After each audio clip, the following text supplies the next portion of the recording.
Morning शोना. So आज आम्ही सांगणार आहोत आमच्या कोकोची दिवसाची सुरुवात कशी होते.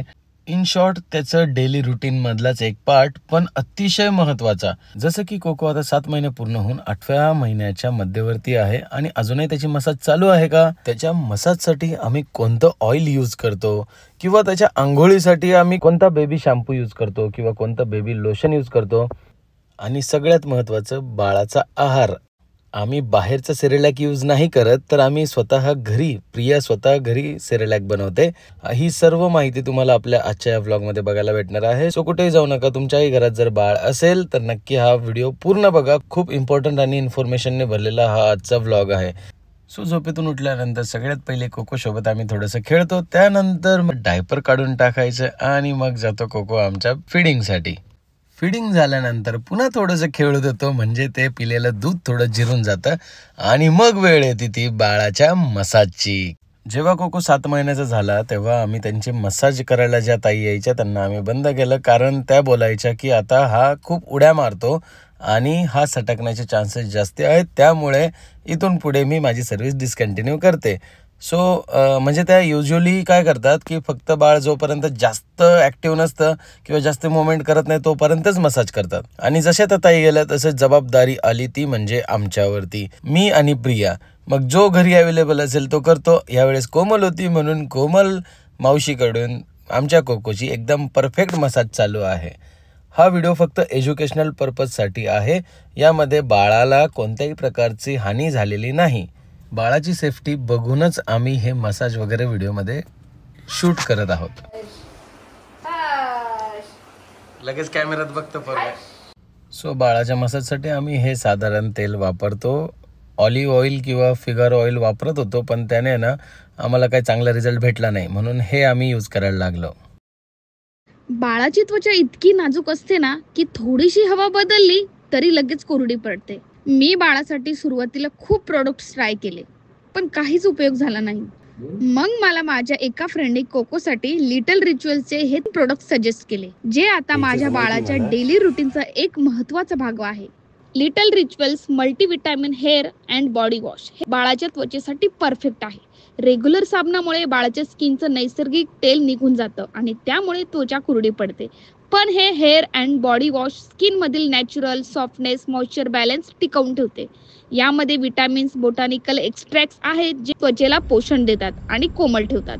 आणि सर्वात चांगली गोष्ट म्हणजे हे पीएच बॅलन्स आहे आणि डोळ्यात गेलं तरी काहीही त्रास होत नाही. यामुळे बाळाची अंघोळ म्हणजे आता त्याला एकदम मस्त फील होते. अंघोळीनंतर बाळाच्या त्वचेला मॉइश्चराईज करणं खूप महत्त्वाचं असतं. त्यासाठी मी वापरते little rituals barrier boost body lotion. हे लोशन त्वचेला लगेच सॉफ्टनेस देते आणि स्किन ड्राय होऊ देत नाही. हे 72 तासापर्यंत स्किनला मॉइश्चर लॉक करते आणि स्किन हायड्रेट ठेवते. सगळ्यात महत्त्वाचं म्हणजे यामध्ये सिरामाइड पॉवर आहे, जी बाळाच्या स्किनचं नैसर्गिक सुरक्षित भिंत म्हणजेच स्किन बॅरियर मजबूत करतं. फक्त 3 दिवसात त्वचा अधिक सुरक्षित होते आणि बाळाच्या स्किनला एक्स्ट्रा प्रोटेक्शन मिळते. बाळाला थोडं जरी उन्हात घेऊन गेलं की बाळाची स्किन लगेच लाल पडायला लागते. आणि बरेच असं सनस्क्रीन यूज केलं ज्याने व्हाईट कास्ट आणि चिकटपणा येतो. पण जेव्हापासून मी little rituals rays shield sunscreen मी वापरायला लागली तेव्हापासून मला पर्सनली हे खूप आवडली. ही फक्त UVA आणि UVB पासूनच नाही तर ब्ल्यू लाईट आणि वायफाय रेडिएशन पासून सुद्धा संरक्षण करते. हो, तुम्ही बरोबर ऐकलंय. सध्या आपण सगळेच दिवसभर मोबाईल स्क्रीन समोर असतो, त्यामुळे ब्ल्यू लाईट प्रोटेक्शन खूप महत्त्वाचं आहे. ही सनस्क्रीन एकदम परफेक्ट आहे प्रोटेक्ट करण्यासाठी. यात कुठल्याही हानिकारक केमिकल्स नाही, जसे की ऑक्सिबेन्झॉन, ॲव्होबेन्झॉन, ऑक्टिनोक्सेट, होमोसॅलेट इत्यादी. ही सनस्क्रीन स्विस टेक्नॉलॉजीने तयार केलेली आहे आणि क्विक स्किन मध्ये ऍब्झॉर्ब होऊन जाते. कुठल्याच प्रकारचा व्हाईट कास्ट नसतो. बाळाची स्किन एकदम सॉफ्ट आणि सुरक्षित राहते. सध्या आपण खूप मोबाईलचा वापर करतो आणि ब्ल्यू लाईट प्रोटेक्शन साठी ही सनस्क्रीन सगळ्यात बेस्ट आहे. लिटल रिच्युअल्स हे आशिया खंडातलं एकमेव बेबी केअर ब्रँड आहे ज्याला मेड सेफ USA सर्टिफाईड मिळालं आहे. टॉक्सिन्स पासून पूर्णपणे मुक्त. हे प्रोडक्ट्स प्लांट पासून तयार केले आहेत, एकदम नॅचरल आणि ऑर्गॅनिक आहेत. यामुळे मी बिंदास वापरते. जर तुम्ही बाळाच्या स्किन आणि हेअरची काळजी घेण्यासाठी काहीतरी शोधत असाल तर तुमच्यासाठी लिटल रिच्युअल एकदम बेस्ट आहे. आता आपण बघितलं की बाळाला आम्ही आंघोळीच्या वेळेस कोणते प्रोडक्ट यूज करतो, पण आता आहे व्हिडिओतला सगळ्यात इंटरेस्टिंग पार्ट. माझं बाळ बघा किती मस्त खेळतंय आणि त्याला दिवसभरात ब्रेस्ट फिडिंग सोबतच आता विनिंग चालू केली आहे. जसं की आम्ही तुम्हाला सांगितलं होतं, विनिंग म्हणजे वरचा आहार. आता वरचा आहार म्हणजे काय, तर आम्ही बाळाला घरच्या घरीच सेरेलॅक बनवलं आहे. ते पण प्रियाने तिच्या एकदम मस्त सोप्या पद्धतीने सेरेलॅक बनवलं आहे. आता पुढे आपण बघूया ते कसं बनवलं ते. मागे तुम्ही माझ्या व्हिडिओमध्ये स्किन केअर रुटीन बघितलं. आता मी होममेड सेरेलॅक कसं बनवायचं तुम्हाला सोप्या पद्धतीने सांगणार आहे. त्यासाठी मी घेतलेलं आहे एक वाटी मूग डाळ, 1 वाटी तांदूळ, पाव वाटी मसूर डाळ आणि 5 ते 7 बदाम, 7 ते 8 काजू आणि साल असलेली हिरवी मूग डाळ. हे सर्व कडधान्य मी मस्त वॉश करून घेणार आहे.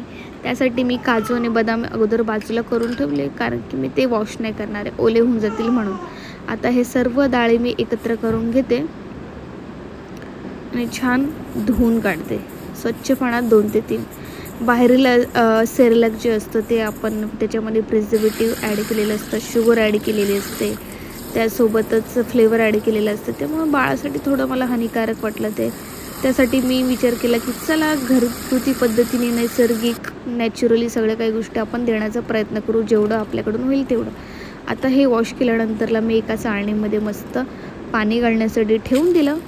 आणि माझ्या बाल्कनीत आज काय ऊन आलं नव्हतं, म्हणजे ऊन चाललं गेलं होतं येऊन, त्याच्यामुळे फॅनखाली मी 1 ते 2 तास मस्त सुकवलं. फॅनखाली मी 1 ते 2 तास मस्त सुकवून घेतलं एका स्वच्छ कपड्यावरती. आता बघा किती छान प्रकारे वॉश झालं आहे, म्हणून आपल्याला प्रत्येक कणकण एकदम स्वच्छ दिसतं आहे. आणि हे बऱ्यापैकी सुकलं आहे. आता मी तुम्हाला दाखवलं तसे बघू शकता किती छान दिसते, एकदम सुंदर, एकदम म्हणजे नितळ दिसतं आहे. आणि वॉश केल्यानंतर आता मी एका कढई वॉश करून सुकलं आहे ते प्रॉपर. आणि आता मी एक कढई गरम करायला ठेवली. कढई गरम झाली. आता मी हे मस्त गोल्डन ब्राऊन कलरचं होईपर्यंत छान रोस्ट करून घेणार आहे, म्हणजे बाळाला आपण जेव्हा शिजवून खाऊ घालू आणि भाजून पण तर ते छान अन्न शिजलं गेलं पाहिजे, म्हणजे बाळाचं पोट दुखणार नाही. आता मी थोडेसे याच्यामध्ये जे मी काजू बदाम घेतलेले ते सुद्धा रोस्ट करून घेते, हलके ब्राऊन गोल्डन ब्राऊन करून घेते. आणि त्यानंतर मी हे मिक्सरमधून काढते. हे बघा गोल्डन ब्राऊन झालं आहे छान प्रकारे आणि छान रोस्ट झालेत. तर आता मी यामध्ये थोडेसे जिरे आणि थोडंसं ओवा टाकते, जेणेकरून बाळाला हे खाण्यासाठी एकदम छान पचलं जाईल आणि पोटसुद्धा दुखणार नाही आणि पोट साफ पण राहील. आता हे मी माझ्या फेवरेट अगरोच्या मिक्सर ग्राइंडरमध्ये हे मस्त मिक्सरमध्ये मी बारीक करून घेते. मागील व्हिडिओमध्ये तुम्हाला दाखवलं यामध्ये मी चण्याची डाळसुद्धा बेसन बनवलं होतं, बाजरीचं पीठसुद्धा बनवलेलं. खूप भारी इफेक्टिव्ह आहे हे ग्राइंडर. तर आता मी विचार केला चला आपल्याकडे ग्राइंडर आहे म्हणून मी माझं मिक्सर घेतलं आणि याच्यामध्ये मी बारीक करून ठेवते. आणि कसं आहे हे कधीही यूज करायचं असलं तर मला ही पावडर नेहमी कामा येईल. यामध्ये मी कधी शेवगाची शेंगा ॲड करेल, कधी मी गाजर ॲड करू शकते, कधी स्वीट पोटॅटो, कधी बटाटा, कधी टॅमॅटो, म्हणजे असे कुठल्याही भाज्या मी याच्यात मिक्स करून बाळाला खाऊ घालू शकते. बघू शकता पावडर किती छान प्रकारे तयार झाली आहे आणि एकदम सुटसुटीत, म्हणजे चिकट वगैरे अशी काही झालेली नाही आहे, कारण छानपैकी ड्राय पण झालं होतं आपलं सगळं मटेरियल. तर बघा एकदम भारी पावडर तयार झाली आहे. आता मी ही हवा बंद डब्यामध्ये छान ठेवणार आहे, म्हणजे आपल्याला 15 दिवस तरी हे ॲटलिस्ट जाईल. आता हे मी 1.5 चमचा बाळासाठी खाण्यासाठी काढून घेते. पहिल्यांदा खाणार आहे तो माहीत नाही कसं त्याचा एक्सपिरियन्स राहील. तर आता मी हे बनवून त्याला खाऊ घालते आणि डब्यामध्ये बंद करून ठेवून देते. यामध्ये तुम्ही पालक ॲड करू शकता, शेवगा किंवा गाजर. मी अगोदर तुम्हाला सांगितलं पण पुन्हा एकदा सांगते. आता मी आज बाळाला यामध्ये बाळासाठी मी बनवणार आहे, त्यासाठी मी याच्यामध्ये थोडंसं गाजर ॲड करणार आहे, म्हणजे थोडं स्वीट पण लागेल आणि त्याला खाण्याची इच्छा पण होईल. तर मी थोडं गाजर ॲड केलं आहे. ॲक्च्युली पहिले बनवलं होतं तर ते झोपू गेला म्हणून मी त्याला काही खाऊ घातलं नाही. मग हे सकाळी उठले मी पुन्हा पातीला तुम्हाला चेंज दिसत असेल तर यामध्ये मी गाजर आणि ते आपण पावडर सेरेलॅक बनवलं ते मिक्स करून घेतलं छान आणि शिजवलं आणि शिजवून मिक्सरमधून काढलं आणि त्याला तुपाचा तडका दिला. तडका दिल्यानंतर थंडगार होऊन मस्त मी त्याला भरवलं आहे. पहिल्यांदाच खातो म्हणून त्याची एक्सप्रेशन तुम्ही बघू शकता, पण त्याला नंतरला त्यांनी पूर्ण फिनिश केला आणि त्याला खूप छान आवडला आणि त्यांनी संपवलं पण सगळं काही.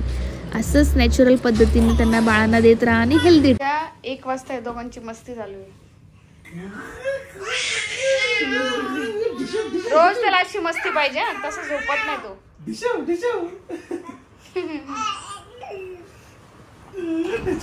बाळाचे अंघोळ महत्त्वाची असते, बाळाची मसाज महत्त्वाची असते, तसंच बाळाचा आहार देखील महत्त्वाचा असतो आणि सगळ्यात महत्त्वाचं म्हणजे पॅरेंट्सने बाळासोबत खेळणं. आजकालच्या ह्या गडबडीच्या आयुष्यामध्ये थोडा वेळ आपलं कामं बाजूला ठेवून आपल्या बाळासोबत टाईम स्पेंड करणं, बाळासोबत मस्ती करणं याने बाळाच्या ग्रोथ अँड डेव्हलपमेंटसाठी खूप जास्त मदत होते. सो अशा प्रकारे आपला आजचा इन्फॉर्मेटिव्ह व्हिडिओ होता. आवडला असेल तर नक्की लाईक करा, शेअर करा, सबस्क्राईब करा.